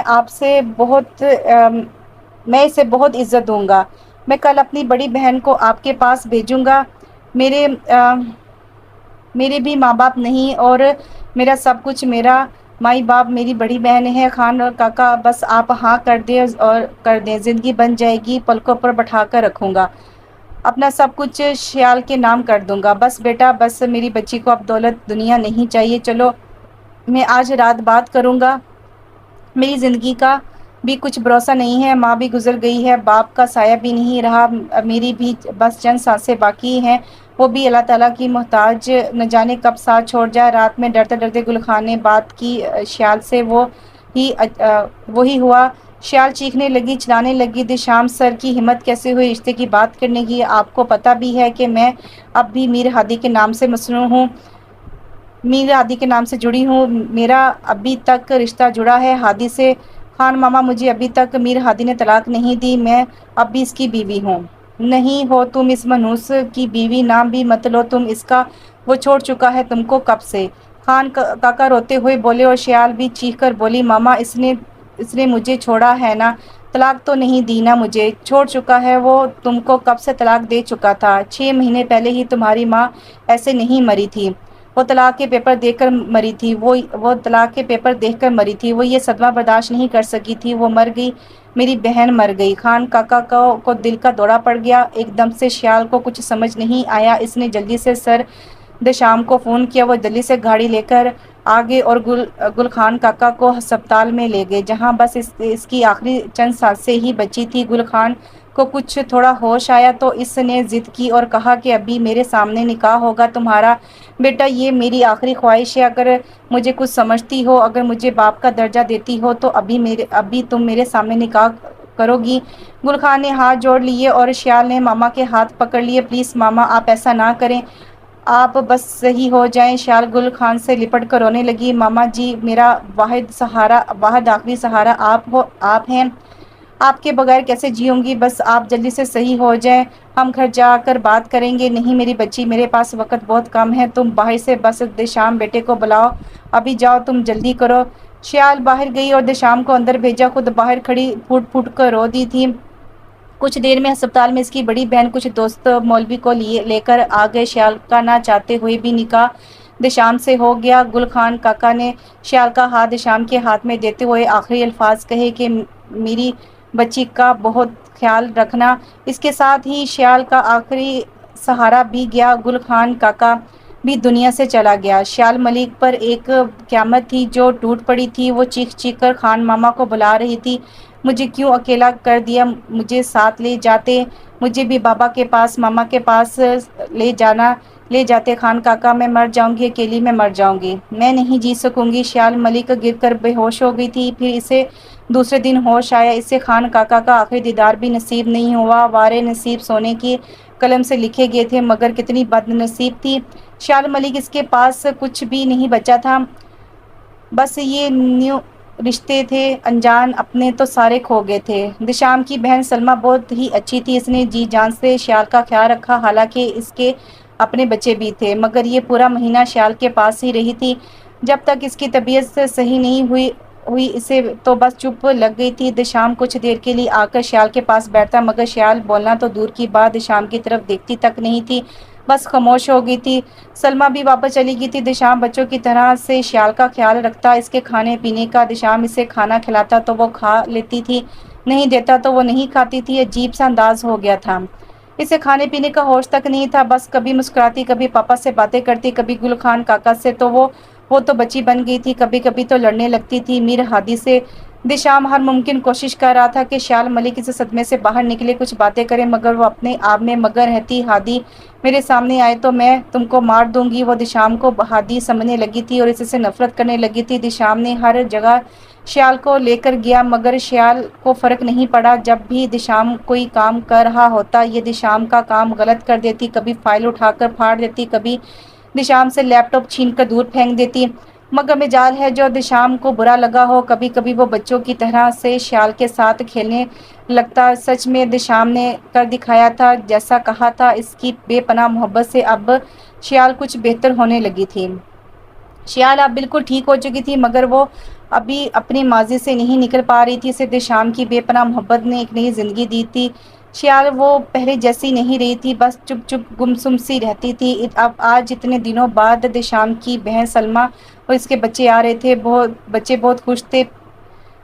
وہ پہلی بار شیال سے مل رہے تھے اور مامی مامی کرتے ان کی زبان نہیں تھکتی تھی۔ سلمیٰ کا بڑا بیٹا 7 سال کا تھا، علی، وہ بہت زیادہ ہی خوش تھا مامی سے مل کر اور شیال کے آگے پیچھے گھومتا تھا۔ دشام کی بہن سلمیٰ بھی بہت پیار کرتی تھی شیال سے۔ رات میں جب شیال اپنے کمرے میں آئی تو علی بھی آ گیا اور ضد کرنے لگا کہ وہ آج بس مامی کے پاس سوئے گا، مگر سلمیٰ نہیں مانی اور زبردستی علی کو لے جانے لگی۔ تب شیال نے کہا کہ آپی، اگر علی میرے ساتھ سوئے گا تو مجھے بہت خوشی ہوگی۔ علی نے شکر کیا اور بھاگ کر بیڈ پر چڑھ کر لیٹ گیا۔ شیال مسکرانے لگی۔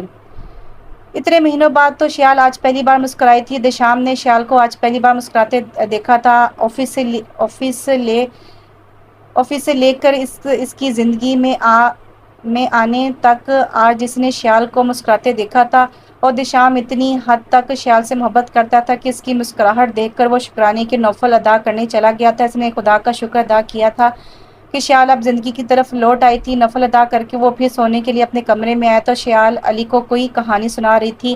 دشام آج تک شیال کے قریب نہیں گیا تھا، وہ الگ سے صوفے پر سوتا تھا۔ ان کی زیادہ بات بھی نہیں ہوتی تھی، بس کچھ تھوڑی رسمی سی گفتگو کرتے تھے۔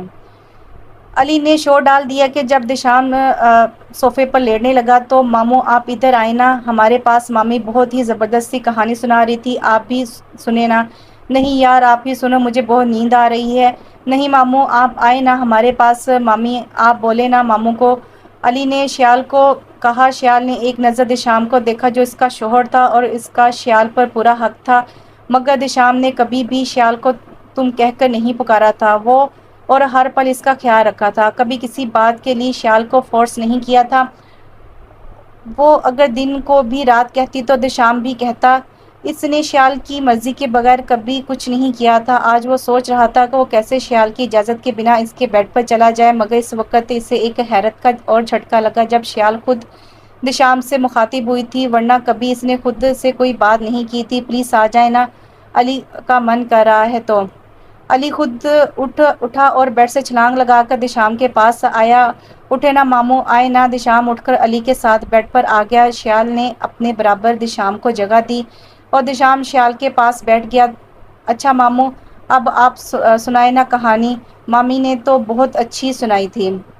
ویسے ماموں جان آپ نے کبھی پریاں دیکھی ہیں؟ نہیں یار علی، پہلے تو نہیں دیکھی تھی مگر آج دیکھ رہا ہوں، دشام نے شیال کی طرف دیکھ کر کہا۔ شیال مسکرانے لگی۔ خدا جانے آج کون سی نیکی دشام نے کی تھی جس کے بدلے میں آج خدا اس پر مہربان ہوا تھا۔ علی سو گیا تھا۔ دشام اٹھنے لگا تو شیال نے دشام سے کہا کہ آپ یہاں بیڈ پر لیٹ جائیں، میں صوفے پر سوتی ہوں۔ نہیں شیال، آپ کو عادت نہیں ہے صوفے پر سونے کی، آپ بیڈ پر ہی سوئیں۔ اتنے میں سلمیٰ نے دروازہ نوک کیا۔ دشام نے اٹھ کر دروازہ کھولا تو سلمیٰ اندر آئی۔ دشام علی کو اٹھا کر میرے کمرے میں لے آؤ، یہ رات میں مامی کو تنگ کرے گا اور سوتا بھی تو بہت برا ہے۔ سلمیٰ ہنستے ہوئے بولی، نہیں آپی سونے دیں، مجھے کوئی مسئلہ نہیں ہے۔ نہیں مسئلہ تو ہے۔ دشام نے جلدی سے علی کو اٹھایا، مطلب کہ یہ واقعی میں بہت برا سوتا ہے۔ وہ علی کو سلمیٰ کے پاس چھوڑ آیا۔ واپس جب آئے تو شیال کچھ گہری سوچ میں ڈوبی تھی۔ کیا سوچ رہی ہیں آپ؟ دشام شیال کے پاس آ کر بیٹھ گیا۔ شیال دشام کے سینے سے لگ کر رو پڑی تھی۔ دشام کی تو جیسے جان ہی نکل گئی تھی۔ کیا ہوا ہے شیال، پلیز چپ کر جاؤ، مجھ سے کچھ غلطی ہوئی ہے کیا؟ دشام سچ میں ہی بہت پریشان ہو گیا تھا۔ نہیں مجھے کچھ نہیں ہوا، مگر اس بات سے رو رہی ہیں کہ اتنے مہینوں سے آپ میرا پاگل پن جھیل رہے تھے۔ دشام نے شیال کے لبوں پر ہاتھ رکھ دیا۔ وہ پاگل پن نہیں تھا، وہ بیماری تھی، بس آئی اور چلی گئی۔ آج کے بعد تم اپنی ماضی کو کبھی یاد نہیں کرو گی، وعدہ کرو شیال۔ آج کے بعد وہ سب کچھ بھول جاؤ گی، ایک برا خواب سمجھ کر۔ بس آج کے بعد ہماری زندگی میں بس خوشیاں ہی خوشیاں ہوں گی انشاءاللہ۔ پھر سچ میں شیال کی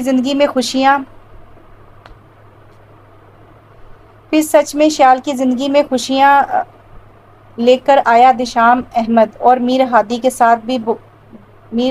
کے ساتھ بھی بہت ہی برا ہوا۔ کرن وہاں کسی اور لڑکے کے ساتھ بھاگ گئی اور سب کچھ لے کر ہادی کے پاس اتنے بھی پیسے نہیں چھوڑے تھے کہ وہ واپس پاکستان آتا۔ بس وہ دوستوں کی مدد سے پاکستان آیا اور رو رو کر شیال سے معافی مانگی۔ وہ اس وقت تک شیال کے پاؤں میں گرا رہا جب تک شیال نے معاف نہیں کر دیا، وہ بھی دشام کے کہنے پر، ورنہ شیال کو تو اس کے نام سے بھی نفرت تھی، مگر اس نے دشام کے کہنے پر میر ہادی کو معاف کیا اور اس شرط پر کیا کہ آج کے بعد میر ہادی کبھی اپنی شکل بھی نہیں دکھائے گا اور وہ چلا جائے اس شہر سے۔ میر ہادی چلا گیا شیال کی زندگی سے اور دشام نے شیال کی زندگی خوشیوں سے بھر دی تھی۔ اللہ نے اسے بہت پیارا سا شہزادہ سا بیٹا دیا تھا اور وہ دونوں اپنی زندگی میں خوش تھے۔